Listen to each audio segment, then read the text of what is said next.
Pemirsa, pemungutan suara ulang dilakukan di TPS 43 di Jalan Purwakarta, Menteng, Jakarta Pusat. Sementara di Jakarta Utara, 19 TPS menggelar pemungutan suara lanjutan karena terkendala banjir saat hari pencoblosan lalu.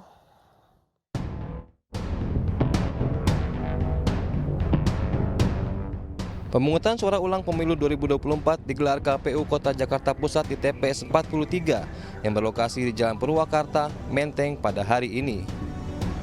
Sejak pagi tadi, ratusan warga yang masuk dalam daftar pemilih tetap, termasuk Wakil Presiden ke-6 RI Tri Sutrisno, mendatangi TPS untuk menggunakan hak pilih mereka. Mantan Wapres di era Presiden Soeharto itu berharap pelaksanaan pemilu kali ini berjalan demokratis, aman, jujur, dan adil demi membawa Indonesia lebih maju ke depannya. Ya, pesannya tentunya kita harus melaksanakan dengan lancar, terbuka, dan sangat demokratis. Selesai. 275 warga yang masuk dalam daftar pemilih tetap melakukan pemungutan suara lanjutan di TPS 143 Sunterjaya, Tanjung Priok, Jakarta Utara. Pemungutan suara lanjutan ini digelar untuk warga yang tak dapat memilih di hari pencoblosan akibat banjir. Meski harus menunggu selama 2 minggu, namun tidak menyurutkan warga untuk dapat memberikan hak pilihnya di pemilu kali ini. Kemarin ada kendala dari TPS-nya, katanya ada kendala lah basah TPS-nya apa hujan ya itu. Pemungutan suara lanjutan hari ini juga dilakukan di 19 TPS yang tersebar di 4 kecamatan di Jakarta Utara. Dari Jakarta, Sofyan Firdaus, Rani Sanjaya, Ainus melaporkan. Pemirsa, sejumlah TPS melakukan pemungutan suara ulang. Di Bima, Nusa Tenggara Barat, 34 TPS lakukan PSU karena 68 kotak suara dibakar massa. Sedangkan di Surabaya, Jawa Timur, pahlawan pewayangan Gatot Kaca ikut mencoblos bersama warga.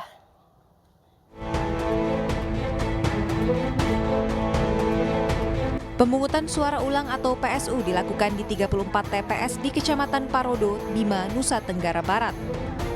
Meski pemilihan suara diulang, warga tetap antusias untuk datang ke TPS. Diketahui, PSU dilakukan akibat insiden massa menyerang dan membakar 68 kotak suara beserta isinya pada malam penghitungan pemilu 14 Februari lalu. Adanya kericuhan, yaitu terjadinya kerusuhan itu, terjadi pembakaran kotak suara, hilangnya kotak suara, dan hilangnya beberapa logistik yang ada dalam kotak suara. Sehingga itulah yang menjadi dasar kami kenapa kami menyampaikan saran perbaikan untuk dilakukan PSU pada hari ini. PSU juga dilakukan di TPS 27 Kelurahan Simolawang, Surabaya, Jawa Timur. Yang unik dari TPS ini yakni hadirnya Gatot Kaca yang belusukan mengajak masyarakat mengikuti pencoblosan ulang. Menurut warga, cara ini efektif mencuri perhatian serta membuat warga antusias hadir mengikuti PSU. Undang masyarakat agar mari sama-sama dalam pesta demokrasi ini kita mencoblos seluruh rakyat, untuk seluruh masyarakat yang ada di wilayah Simokerto ini untuk sama-sama antusias ya, dalam mendukung lancarnya pesta demokrasi dalam 5 tahun sekali. PSU dilakukan karena sebelumnya terdapat pemilih yang gagal mencoblos pada 14 Februari lalu setelah namanya dipakai pemilih lainnya yang ternyata tidak terdaftar dalam daftar pemilih tetap atau DPT. Tim Liputan iNews melaporkan. Pemirsa, Menko Polhukam Hadi Cahyanto menemui Gubernur Daerah Istimewa Yogyakarta Sri Sultan Hamengkubuwono X. Dalam pertemuannya, Hadi dan Sri Sultan membahas kondisi pemilu 2024 yang saat ini terjadi di Indonesia.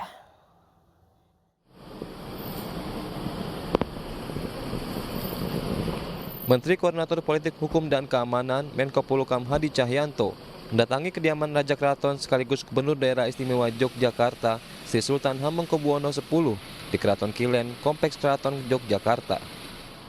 Setibanya di Keraton Kilen, Hadi Cahyanto langsung masuk untuk menemui Sri Sultan. Mereka kemudian melakukan pertemuan secara tertutup selama hampir 2 jam. Menurut Hadi Cahyanto, pertemuan ini dilakukan untuk silaturahmi usai dirinya dilantik sebagai Menko Polhukam. Selain itu, Hadi dan Sri Sultan juga sempat membahas kondisi di Indonesia saat ini pasca pemilu 2024.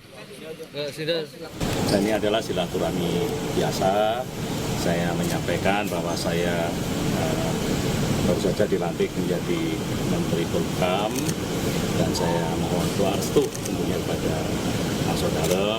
Kami bercerita banyak cerita yang ringan-ringan saja. Dan kami juga menyinggung terkait pasca pemilu ini sangat baik, sangat kondusif, sehingga situasi yang seperti ini tetap tentunya kita koordinasi untuk kita jaga dan pertahankan.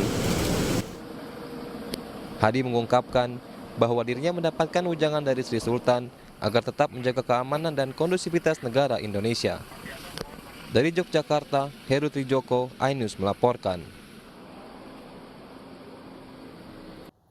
Pemirsa, Komnas HAM menyampaikan telah menemukan dugaan pelanggaran netralitas aparat di pemilu tahun ini.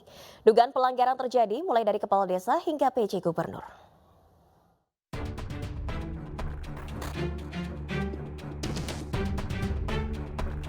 Komisi Nasional Hak Asasi Manusia Komnas HAM menemukan indikasi pelanggaran netralitas aparatur negara dalam pelaksanaan pemilu 2024. Komnas HAM menyebut menemukan dugaan pelanggaran netralitas aparatur negara. Yang pertama, ada 12 kepala desa di Kecamatan Buduran, Kabupaten Sidoarjo, Jawa Timur yang menyatakan dukungan ke salah satu peserta pemilu.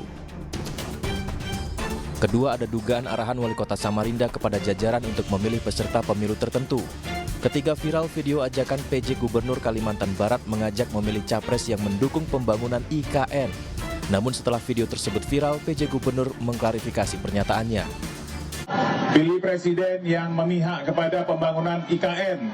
Kalau IKN dibangun, pasti Kalimantan Barat ini maju, ya. Mengklarifikasi pernyataan saya, jangan pilih capres yang tidak pro IKN. Bahwa pernyataan tersebut saya ungkapkan karena saya terlalu bersemangat dalam mewujudkan keinginan percepatan pembangunan di Provinsi Kalimantan Barat. Informasinya, Komnas HAM telah sampaikan laporan temuan ini ke Bawaslu. Namun hingga kini, Bawaslu belum menerima surat resmi dari Komnas HAM atas laporan tersebut. Tim Liputan iNews melaporkan. Ya pemirsa, dugaan kecurangan pemilu 2024 menjadi sorotan masyarakat.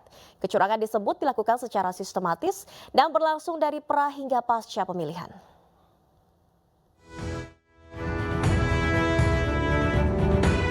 Dugaan kecurangan pemilu 2024 jadi sorotan oleh masyarakat.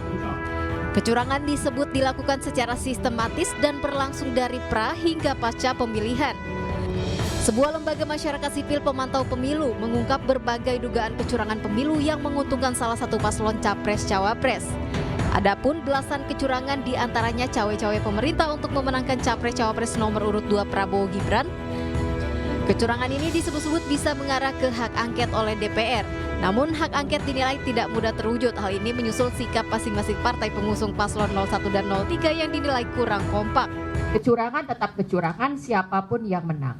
Jadi ketika kita menjumpai bahwa misalnya mayoritas masyarakat ternyata tidak menganggap itu curang atau mayoritas masyarakat memilih yang dianggap curang, itu bukan berarti kemudian kecurangan, kejanggalan, kesalahan, pelanggaran itu terhapus begitu saja dan tidak selayaknya kita bicarakan. Justru kita harus terus mempersoalkan ini, menyuarakan ini, karena jika tidak, maka kecurangan kemarin akan dianggap sebagai sesuatu yang tidak ada, akan dianggap sebagai sesuatu yang normal saja terjadi, dan yang lebih buruk lagi, ini akan menjadi sebuah role model, akan menjadi sebuah panduan bagi penguasa berikutnya untuk mengulang hal yang sama. Oki juga menegaskan bahwa siapapun yang menang nanti, hal tersebut tidak akan menghapuskan kecurangan yang terjadi. Atas banyaknya dugaan kecurangan pemilu 2024 ini, tidak hanya masyarakat sipil, hak angket juga didukung oleh Capres nomor urut 3 Ganjar Pranowo. Dari Jakarta, Syahreza Sanski, Ahmad Putra, Pandu Priyo, iNews melaporkan. Pemirsa, seorang pria di Semarang, Jawa Tengah hilang usai bertugas sebagai saksi partai politik pada pemungutan suara pemilu. Petugas gabungan mencari korban di hutan Samirono, tempat sepeda motor korban ditemukan.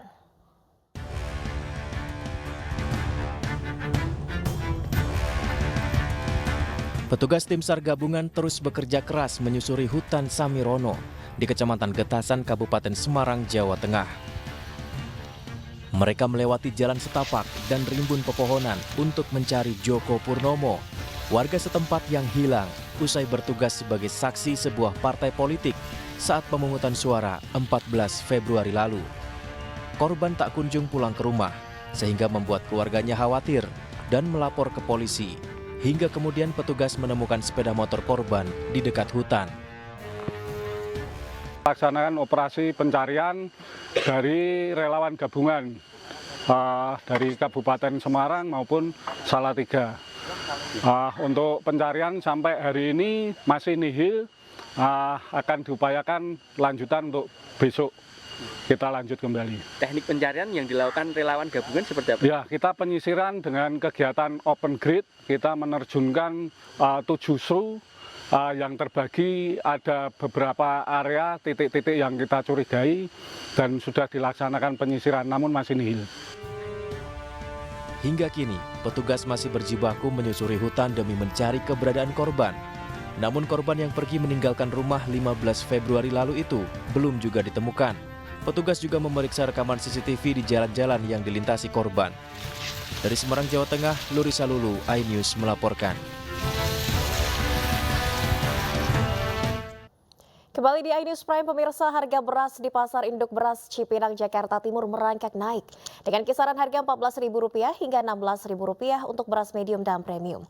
Harga ini tergolong tinggi dibandingkan harga eceran tertinggi yang ditetapkan pemerintah, yaitu di kisaran Rp10.000 hingga Rp13.000.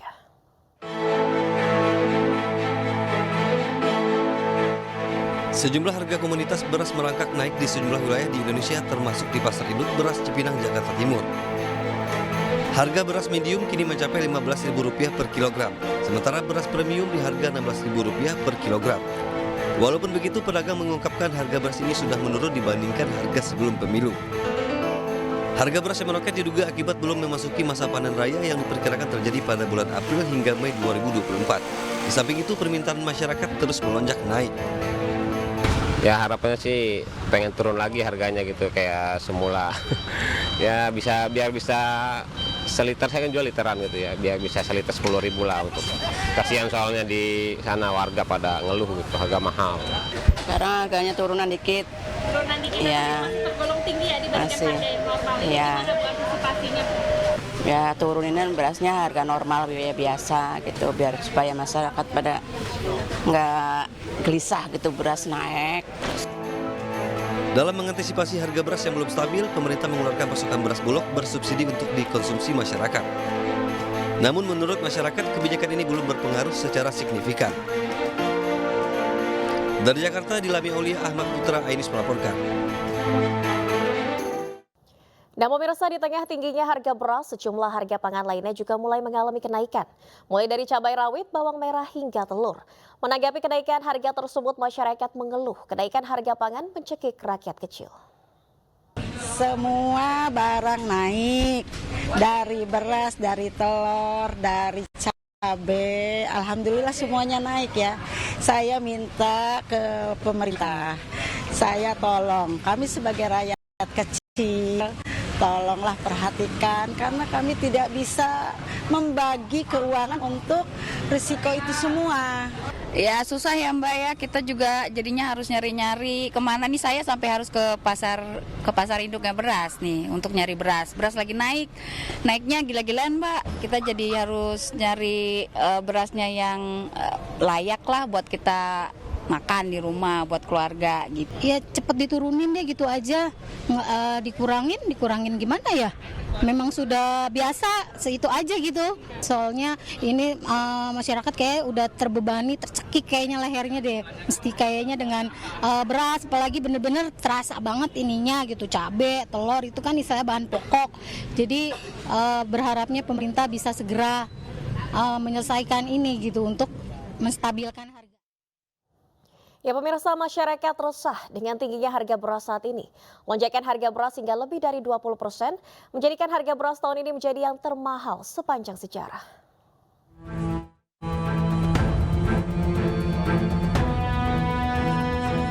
Harga beras tinggi, masyarakat resah. Sebelumnya beras juga mengalami kelangkaan dan kini masyarakat dihadapkan dengan tingginya harga beras jenis medium dan premium.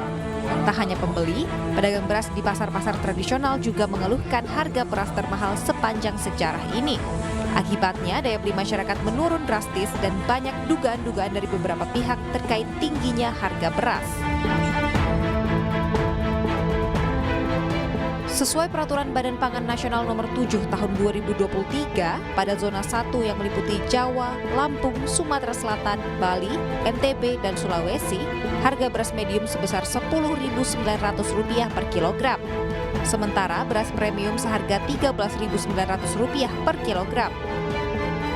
Sementara untuk zona 2 meliputi Sumatera selain Lampung dan Sumatera Selatan, NTT, dan Kalimantan, beras medium seharga Rp11.500 per kilogram, sementara beras premium seharga Rp14.400 per kilogram. Untuk zona 3 meliputi Maluku dan Papua, beras medium dijual seharga Rp11.800 per kilogram, sementara beras premium Rp14.800 per kilogram. Namun per hari Rabu 21 Februari 2024, harga beras di seluruh Indonesia naik drastis. Beras medium dijual Rp14.000 hingga Rp15.200 per kilogram, sementara beras premium dijual seharga Rp16.500 hingga Rp17.000. Sementara itu, Menteri Perdagangan menyebut kenaikan harga beras di pasaran disebabkan faktor El Nino yang mengakibatkan masa panen mengalami kemunduran. Meski begitu, Mendak memperkirakan harga beras akan berangsur stabil karena panen akan terjadi pada bulan Maret hingga Mei 2024. Selain itu, pimpinan wilayah Perum Bulog DKI Jakarta dan Banten memastikan harga akan stabil dan stok ketersediaan beras aman bahkan hingga Ramadan tahun ini. Ketersediaan stok saat ini 77.000 ton itu masih sangat mencukupi. Di samping juga jadwal kapal tentunya dari kantor pusat akan terus memasak untuk kebutuhan DKI, Jakarta, Banten, dan juga Jabodetabek pada demikian. Tidak hanya itu, Menteri Pertanian pun menyiapkan sejumlah strategi, salah satunya dengan meningkatkan produksi beras pada tahun ini dengan memperbaiki irigasi serta optimalisasi lahan untuk petani. Mengairi sawah-sawah di Pulau Jawa dan luar Jawa yang wilayah itu ada sungai. Ada seperti Sungai Bengawan Solo, kita bisa pompa airnya naik digunakan petani, naik ke sawah digunakan oleh petani. Itu program kita. Yang kedua adalah kita optimalisasi lahan rawa yang dulunya tanam 1 kali, bagaimana kita tingkatkan menjadi 2 kali dan 3 kali. Pemerintah melalui Kementerian Pertanian juga mengatakan peningkatan produksi beras dinilai dapat menurunkan harga beras yang saat ini tinggi. Lalu, sampai kapan masyarakat harus menunggu?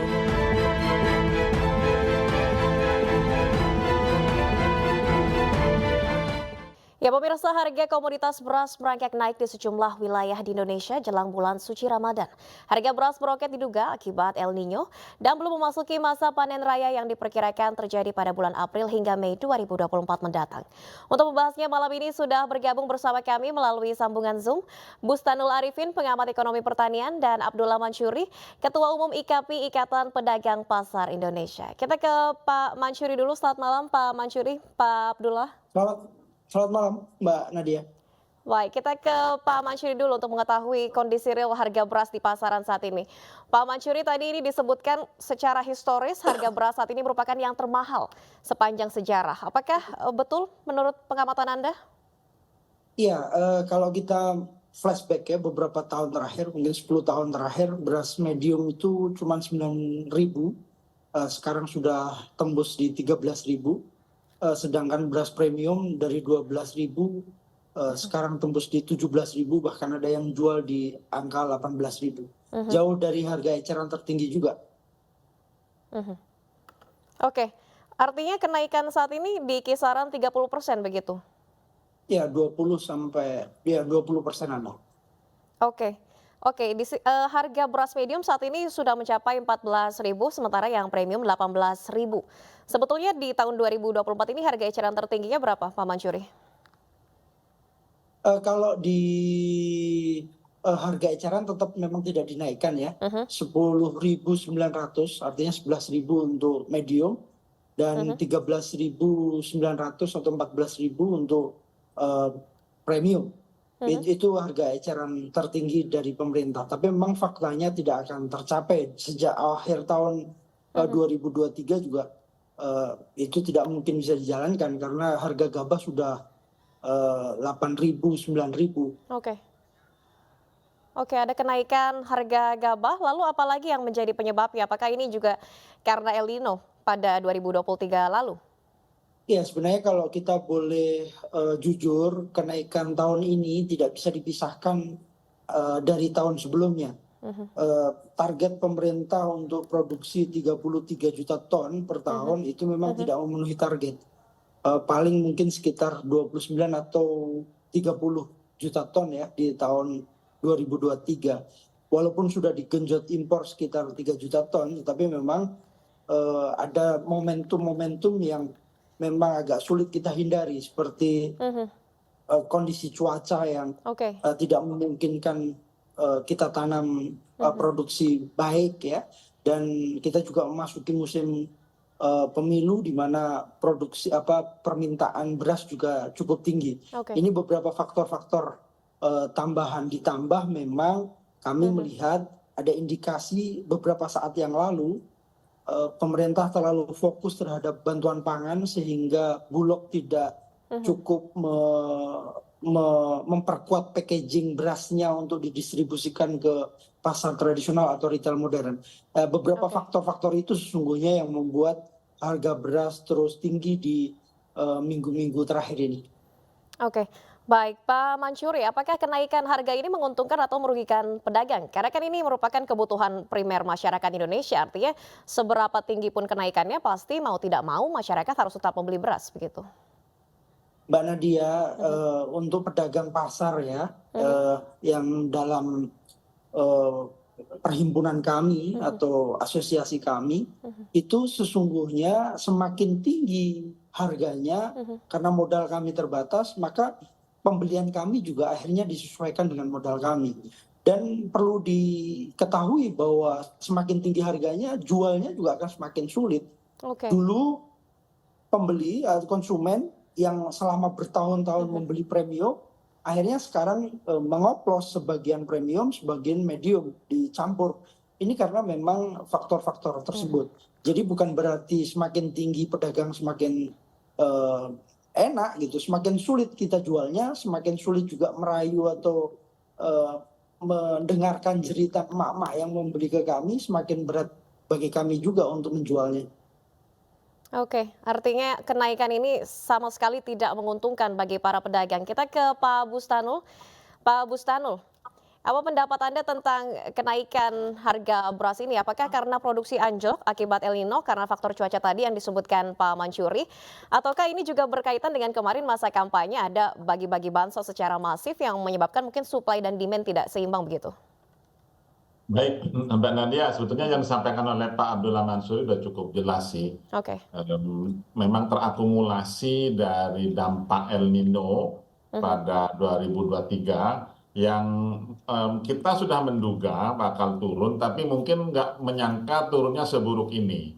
Jadi penurunan beras 2023 itu sampai padi ya, sampai 1 juta ton. Kalau berasnya kira-kira 600.000 ton. Itu rekor, Mbak, rekor penurunan yang cukup buruk ya. Kenapa? Karena luas panen turun. Kami mencatat luas panen itu turun sampai 300.000 hektar karena banyak yang gagal panen ya. Jadi total turun. Nah dari situ 2023 jika Mbak masih ingat ada fenomena India bertingkat ya. Bertingkat itu dalam konteks mereka melarang ekspor berasnya dan mengangkat harga beras internasional juga mencapai rekor lebih tinggi dibandingkan ketika krisis pangan 2008. Ini agak bahaya dan banyak analis juga sudah meminta India nggak harus begitu-gitu amat lah. Kita paham mereka mau kampanye Perdana Menteri Modi itu mau run lagi 2024, mereka tidak ingin harga beras di domestiknya naik gitu, sehingga mereka menjaga, akibatnya global yang kena. Mbak Diana, kalau 620 ya untuk medium di global, lalu 680 US dollar per ton untuk premium, itu rekor tinggi. Jadi yang biasanya kita kan lihat angka 400, 500 itu bagi kita sudah tinggi di global ya. Akhirnya apa? Akhirnya Indonesia juga kesulitan juga mendapat beras impor. Masalahnya impor sudah mencapai 3 juta ton, juga barang atau harga nggak turun-turun gitu. Nah tadi Anda tanya apakah pembagian bansos itu tidak besar sih, saya nggak tahu, kalaupun Anda mungkin tidak signifikan lah. Kalau pembagian bansos itu memang dirapel 3 bulan yang untuk uangnya dan beberapa untuk barangnya itu kalau total berapa konsumsi kita sebulan itu Mbak ekuivalen 2,5 juta. Dugaan saya nggak akan sampai juta-juta seperti itu. Anyway, bahwa itu secara psikologis berpengaruh menjadi sangat tinggi di retail terutama. Iya, itu ada pengaruhnya. Jadi gini Mbak, yang langka itu kemarin yang sempat menjadi berita masuk ke medsos ketika di retail modern barang langka. Mengapa di retail modern barang langka? Tanya Pak Abdullah juga. Mereka takut menjual kalau lebih tinggi dari HET. Beda dengan pasar tradisional sih nggak terlalu langka amat. Tetapi pasar tradisional 17.000, 18.000 dianggap biasa kan. Nah dari situlah efek buruknya kemana-mana. Kemudian setelah pemilu nih ya, setelah pemilu kemudian ada operasi pasar murah yang harganya pas dengan HET bahkan lebih rendah sedikit itu, disitulah orang antri, disitulah yang membuat kalau saya sebut ada faktor psikologi ya yang juga berpengaruh pada tingkah laku pasar beras ini. Oke, baik Pak Bustano, artinya memang faktor utama dari kenaikan yang masif ini yang dikatakan secara historis tertinggi sepanjang sejarah ini memang faktor utamanya cuaca begitu. Kita malam ini sudah tersambung juga melalui sambungan telepon dengan Kepala Bappenas, Bapak Arief Prasetyo. Selamat malam Pak Arief. Selamat malam, Assalamualaikum Mbak Nadia, Prof. Inu, sahabat saya Pak Mansuri.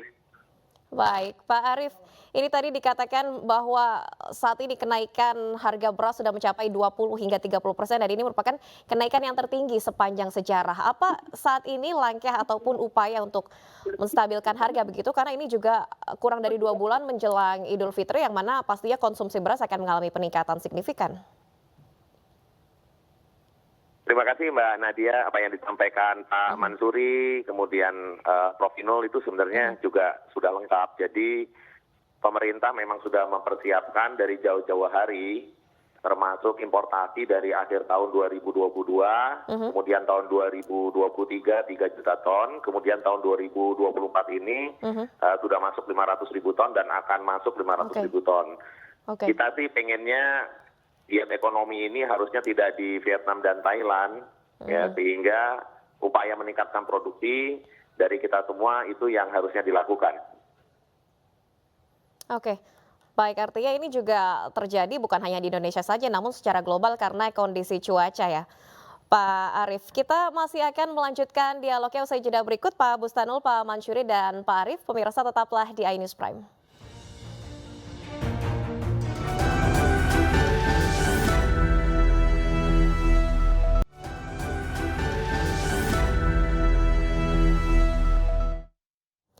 Kembali di iNews Prime pemirsa dan kami akan kembali melanjutkan dialog terkait kenaikan harga beras dan saya lanjutkan kembali ke Pak Arief. Pak Arief, ini tadi juga Pak Bustanul mengatakan India sudah menutup opsi untuk ekspor beras. Bagaimana dengan upaya saat ini untuk memastikan ketersediaan beras ini? Apakah kita juga membuka opsi impor dari negara lain seperti Thailand dan Vietnam mungkin? Jadi beberapa negara tidak hanya Thailand dan Vietnam, termasuk Pakistan, Vietnam, ya, itu beberapa negara memang sudah masuk. Berapa angkanya Pak Arief untuk jumlah yang diimpor? Tahun lalu 3 juta ton, tahun ini sekitar 1 juta ton sampai dengan Maret. Kemudian minggu depan kemungkinan akan ada kita top up lagi. Kita sebenarnya melakukan importasi yang sangat terukur, sehingga NTPP di petani juga kita jaga. Oke, impor dari Thailand, Vietnam, dan Pakistan. Apakah stok ini sudah diperkirakan akan mencukupi sampai Idul Fitri nanti mungkin Pak Arief? Insya Allah cukup, jadi kita sudah mitigasi, tentunya juga berharap di bulan Maret ini panen bisa sampai 3,5 juta ton. Kalau kita lihat harga di beberapa tempat yang sedang panen, gabah itu sudah turun dari 86, kemudian 8.000, saat ini ada yang 7.600, kalau yang kualitasnya kurang baik sudah di 7.100. Oke, baik. Impor dari luar sudah mulai masuk, dari ini diprediksi juga akan mencukupi hingga Idul Fitri. Lalu bagaimana dengan kondisi untuk panen beras saat ini? Apakah masih terkendala cuaca juga? Karena mengingat saat ini masih banyak bencana banjir seperti itu, Pak Arief. Kalau kita lihat malah dengan adanya hujan, karena sawah kita lebih banyak pada hujan, sebenarnya sangat menguntungkan buat kita. Tetapi jangan berlebih seperti banjir gitu ya. Maksudnya hujan frekuensinya memang bisa untuk tanam. Yang kita khawatir malah dalam 2 bulan ke depan kalau hujannya selesai, berarti waktu tanamnya lebih pendek. Ini challenge tersendiri nanti buat di akhir tahun. Oke, baik. Mungkin kita kembali ke Pak Mansuri. Ini kalau dari Anda sebagai Ikatan Pedagang sendiri, apa harapannya mungkin dan tuntutan untuk pemerintah agar ini masalah ini bisa tepat-tepat terselesaikan begitu?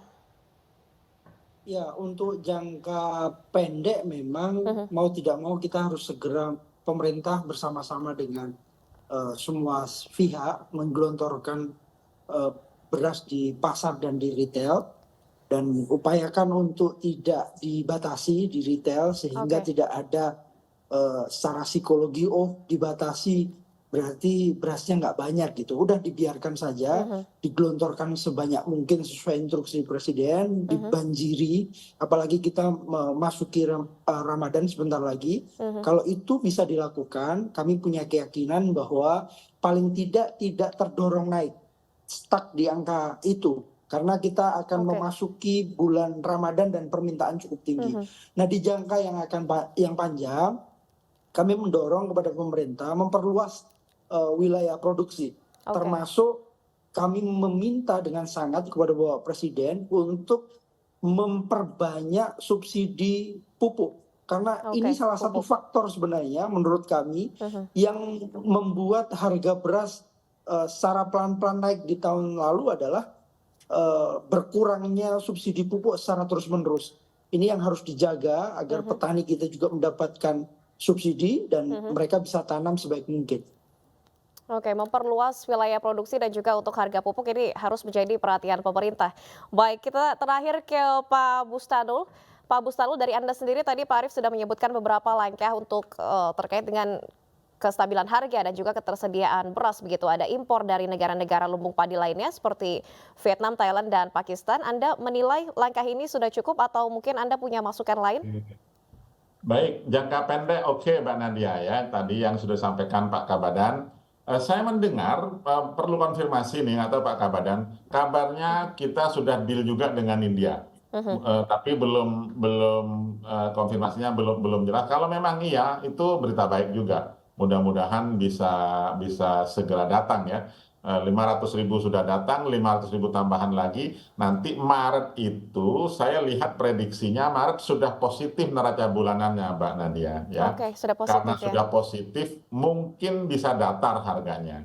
Nah, April sudah sangat tinggi logikanya karena itu panen raya, kemungkinan bisa turun dan terlihat dari harga gabah sebetulnya yang sudah mulai stabil. Nah, tadi Anda tanya kira-kira langkah apa lagi? Kalau menurut saya antisipasi perubahan iklim ini tetap perlu dilakukan. Apa maknanya? Varietas yang memang tahan genangan dan tahan kekeringan itu perlu dibagikan kepada petani. Jadi benih unggul kita punya Impari 42, Impari 43, Impari 44 yang baru juga sebetulnya sudah ready bahkan bisa tahan merang. Nah itu tolong dikawal, sampaikan kepada petani sehingga petani juga memiliki alternatif. Kalau yang kemarin gagal benar-benar gagal itu kasihan ya. Nah tadi mengenai pupuk, perintah Presiden itu tempo hari agar tepat sasaran. Subsidinya tepat sasaran. Kemudian ada target lain untuk memasukkan Pak Abdullah Mansuri tentang pupuk organik. Mengapa nih pupuk organik penting Mbak Nadia? Karena secara umum lahan kita itu kandungan bahan organiknya telah berkurang. Bahkan kalau mau tahu angkanya, 70% dari tanah kita itu hanya memiliki bahan organik lebih rendah dari 2%. Artinya apa? Itu potensi peningkatan produktivitasnya berkurang, dan itu yang harus dicoba kembali dengan pupuk organik. Baik, Pak Bustanul, artinya subsidi pupuk harus tepat sasaran, dan juga tadi yang paling penting adalah antisipasi dari pemerintah terkait dengan kondisi cuaca agar jangan sampai ada tertunda untuk panennya lagi. Baik, mohon maaf sekali waktu kita malam ini sudah habis, Bapak-Bapak. Terima kasih Pak Bustanul, Pak Mansuri, dan juga Pak Arief telah bergabung dalam dialog di iNews Prime. Salam sehat, selamat malam. Dan pemirsa, kami masih akan kembali usai jeda berikut, tetaplah di iNews Prime.